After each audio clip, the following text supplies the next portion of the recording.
It's the perfect time of year to get into the kitchen and bake some sweet and savory giftable treats. Today I'm going to spend some time. It is a rainy day, which we always appreciate around here on our farm, and it is lovely to see the water tanks filling. I am going to put together a few different giftable treats today from Whole Foods ingredients, and the first one I'm going to work on now is a homemade chocolate bark. Now, it is lovely to just melt your favorite type of chocolate. I love dark chocolate, and then just dot the top with some beautiful things like dried fruit and nuts, coconut, all that kind of delicious stuff, and then just reset in the fridge.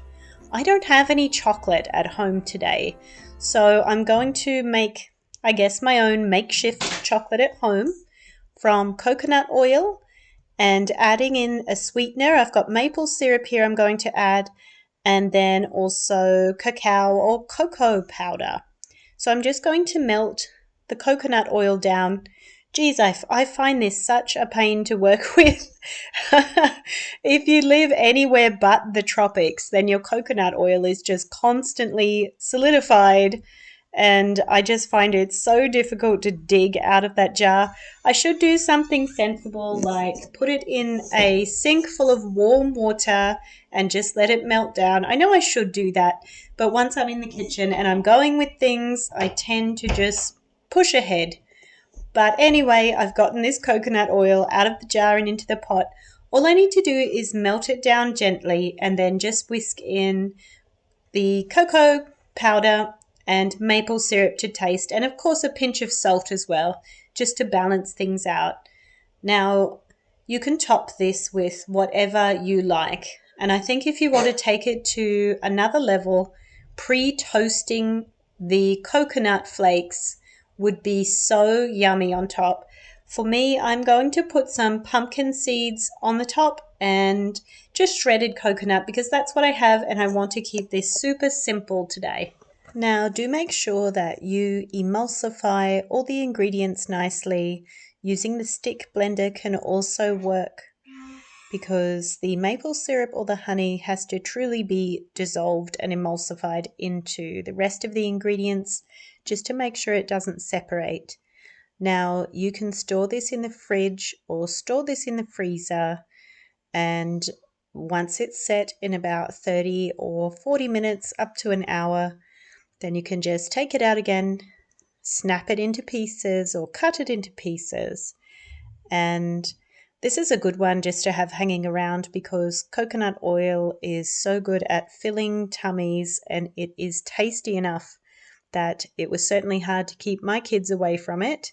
They loved it.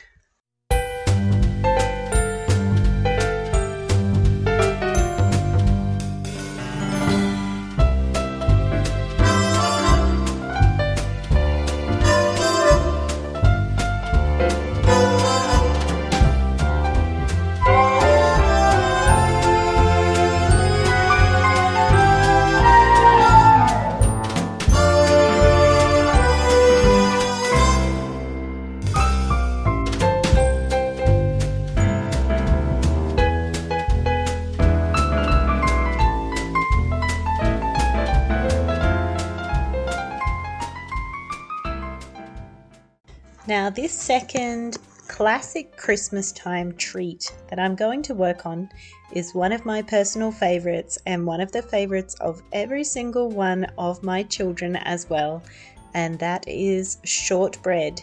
Yes, Mama's little children do love shortland bread around here, and it is also one of my favorites to make actually. I do make an effort to keep this seasonal so that it becomes part of our family tradition, and it is something that we only eat at Christmas time. It is so easy to make with such few ingredients and things that I always have in stock. So we use plenty of butter in shortbread, of course, and this might be why we enjoy it so much. It's more on the buttery and rich side than it is on the sweet side. And I'm going to use butter, coconut sugar, and spelt flour in this version, just so we have a bit of variety away from the usual wheat flour, and also so we are eating down the spelt that I have in my pantry. Now, to give the shortbread a really nice texture so that it is soft and not tough, but also holds together nicely and doesn't crumble, is a tablespoon or two of rice flour, which is always something I also find handy to keep in stock in the pantry as well. Now, I find this is something that is pretty simple to pull together by hand if that is your preference, but also easy to let the stand mixer just take care of it for me. I just cream together the coconut sugar and the butter until it is nicely combined. Add in the 2 cups of spelt flour. And I'm sorry about the film jumping around there, but if you see that, it's actually because I have kittens playing with my camera in the kitchen. They are into everything right now, of course, as babies will be. But then I just combine, the flour and add in the rice flour as well. And it's kind of like working with a scone dough after that. Just pull it out, put it on your bench top and shape it nicely. I like to use my rolling pin just to get it out. I don't know, maybe it's between 1.5 to 2 centimeters thick.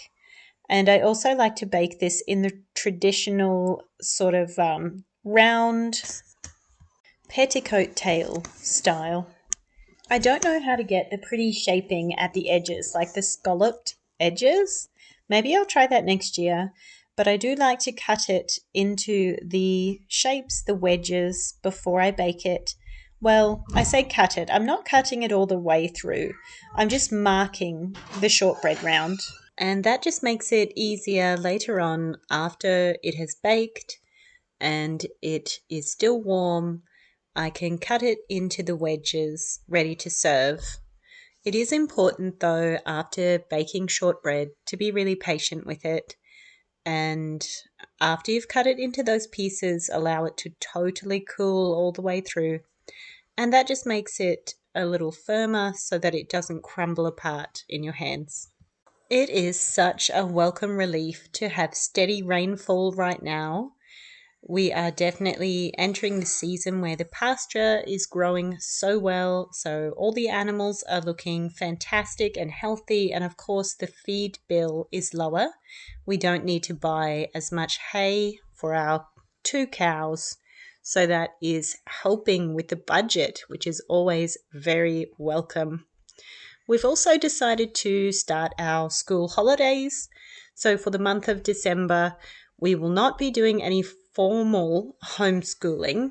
The kids still love things like reading eggs, and my older 2 teens also keep up with their maths, reading and writing because they're quite independent with their work now, and they like to keep themselves busy, so they want to keep on the routine of getting those things done in the morning, and that's great. But for me, it means I'm going to be very hands-off with school this month and more hands-on with just trying to do some holiday things and some fun things and outings and focus a bit more on the social side as well. So as a family, we planned together a sort of, I guess it's like an advent list where for every day of December, we are going to do a different Christmas item. And I'll circle back to that in a little bit, but first I want to tell you about these beautiful honey butter baked cashews. So these are just so deliciously Moorish. And of course, they're also a really nourishing food, basically being cashews, which are coated in butter and honey and some spices. So for this particular batch, I've just gone with some cinnamon and a little pinch of paprika as well. And basically, I'm just going to melt the honey and the butter. I've used 2 parts honey to 1 part butter, and really with spices and things, it's just to taste. Then I'm going to stir in the cashews. Now, I'm sure you can use any kind of nuts that you prefer or enjoy. I just had cashews in the pantry that really haven't been eaten for a while. They haven't been that popular lately. So this is such a great way to jazz them up, get people excited about eating them again, and also, of course, a delicious little gift that is very giveable to many people. You can just, dress that up in a little glass jar with a ribbon. It's going to be super cute and a yummy treat as well. So I'm just going to stir this honey and butter mix through the cashews. Very simple. And then I'm going to oven roast them for about 18 to 20 minutes on a lower heat, maybe about 150, until they are golden brown and ready to take out.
I do not put much pressure on myself anymore for making Advent or the month of Christmas very, exciting when I'm talking about doing something different for the days of Christmas leading up to the 25th.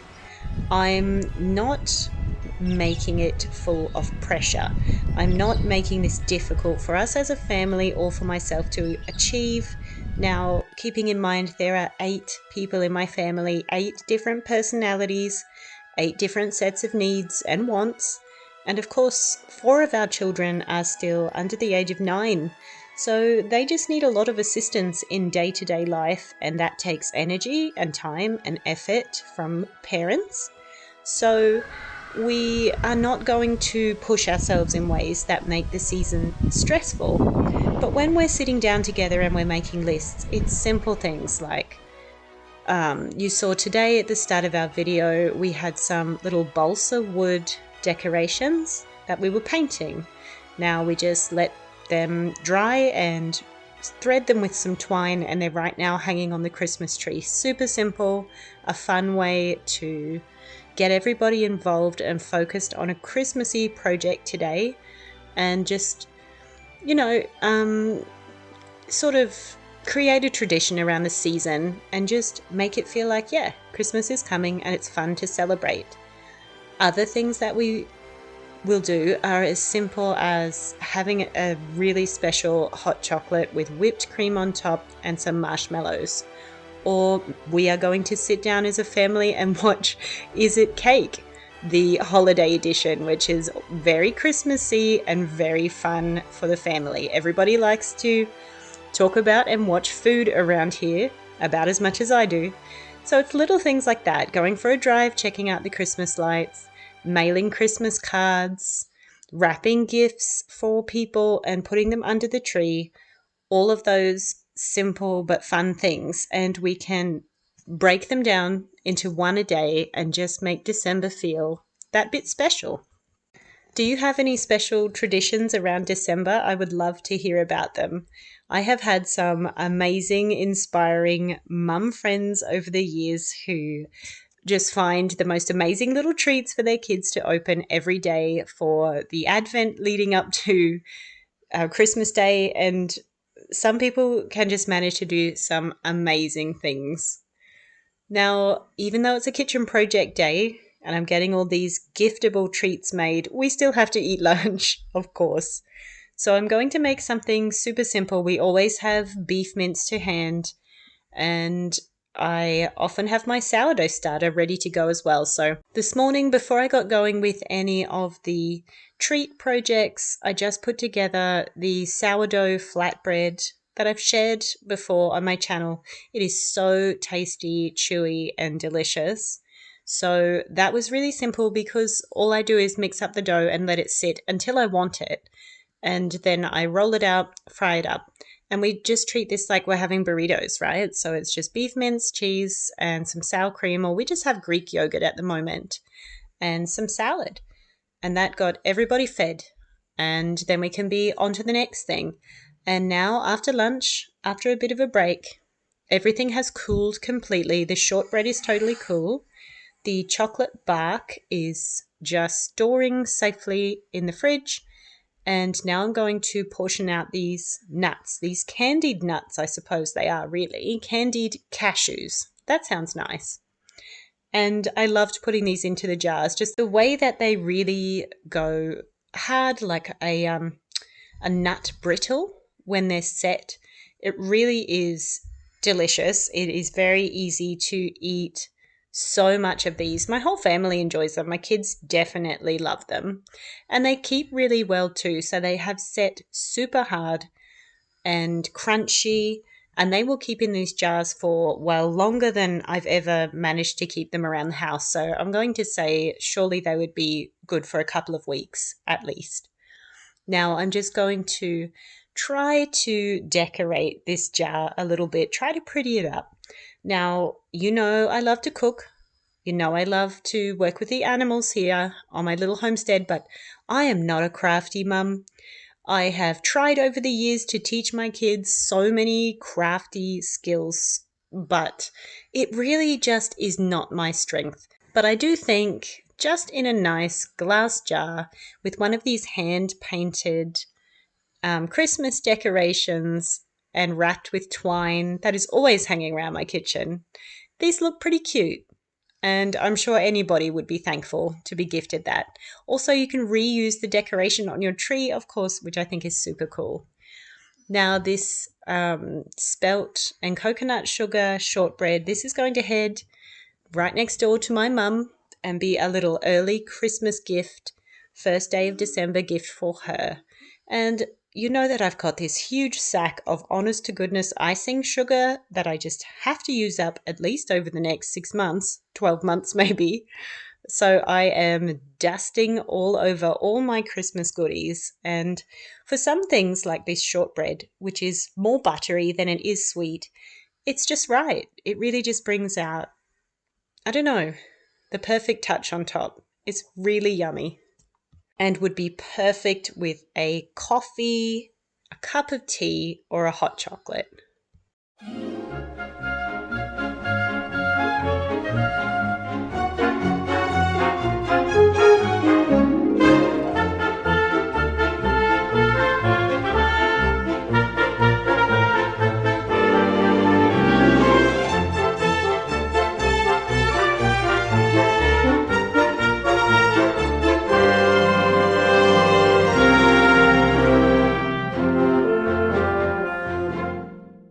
Now, if these were being gifted to, extended family members you don't see that often, or friends or teachers or whoever in your life, they would be so cute in a little cardboard or cardboard box that you can pick up pretty cheaply at the $2 shops. It would look so cute, and it is irresistible shortbread, I'd say, to most people. Now, the chocolate bark, we're not gifting this one today. I'm going to keep this around the house because it is the perfect snack to give my kids as an afternoon pick me up. Oh, and of course myself. I'm not going to deprive myself of this one. Coconut oil, cacao powder, maple syrup, and just a little bit of nut butter to help it all emulsify. And this is the perfect sort of fridge freezer treat to have hanging around. So good, so simple, so easy, and a little bit goes a really long way. So thanks for joining me today. I'd love to hear about your Christmas plans if you have any. And if you have enjoyed my content, please do like or comment or subscribe, and that all helps my channel to grow. Thanks so much, and I'll see you next time. Bye.